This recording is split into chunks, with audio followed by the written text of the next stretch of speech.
Bonjour, donc la société Crestron, c'est une société américaine qui a maintenant 40 ans et notre métier principal c'est l'automation et la supervision de site. La grosse révolution du système aujourd'hui, c'est le côté évolutivité et le côté interopérabilité.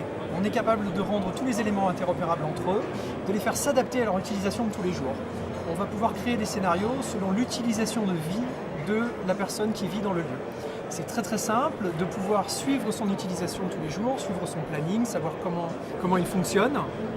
Et par rapport à ça, on va pouvoir créer l'ambiance et créer la technologie dont il a besoin. Ça va du confort de tous les jours, du simple bouton fin de journée ou du bouton je me couche le soir qui va éteindre toutes les lumières, fermer les volets, mettre en place l'alarme, ou des fonctions plus simples de confort de vie où on va diffuser la musique dans toute la maison, faire du multiroom vidéo, pouvoir envoyer une chaîne télé dans la chambre des enfants ou regarder son film dans la salle home cinéma. La grande innovation pour nous n'est pas vraiment une innovation matérielle, c'est une innovation technologique de software, de logiciel, où en fait notre système maintenant est auto-adaptatif.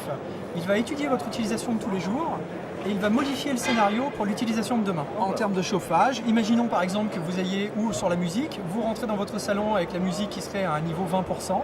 Si vous montez le niveau 2 fois, 3 fois de suite, à la 4e fois, le système va automatiquement l'adapter. Pour le chauffage, de la même façon, si vous avez besoin d'avoir un chauffage à 20 degrés à 10 h du matin, le système va analyser la température extérieure, la période de l'année et au fur et à mesure du temps, il va le savoir à quelle heure le chauffage doit s'allumer pour pouvoir être à 20 degrés à 10 h du matin. Alors là, on est sur une baie qui est plutôt tirée audiovisuelle. Le principe de cette baie, c'est de pouvoir permettre la diffusion audio et vidéo dans toutes les pièces de la maison. On retrouve dans cette baie une partie son, donc qui va être vraiment la partie amplification, diffusion sonore, la partie vidéo, qui nous permet de relier toutes les sources, les différentes sources vidéo que l'on peut avoir et ensuite les distribuer dans la maison.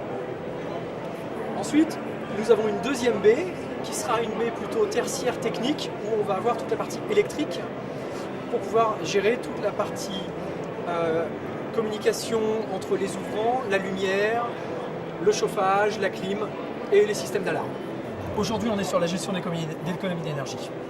Voilà, c'est la priorité du marché. Beaucoup de personnes sont parties sur la LED en pensant que la LED allait consommer moins.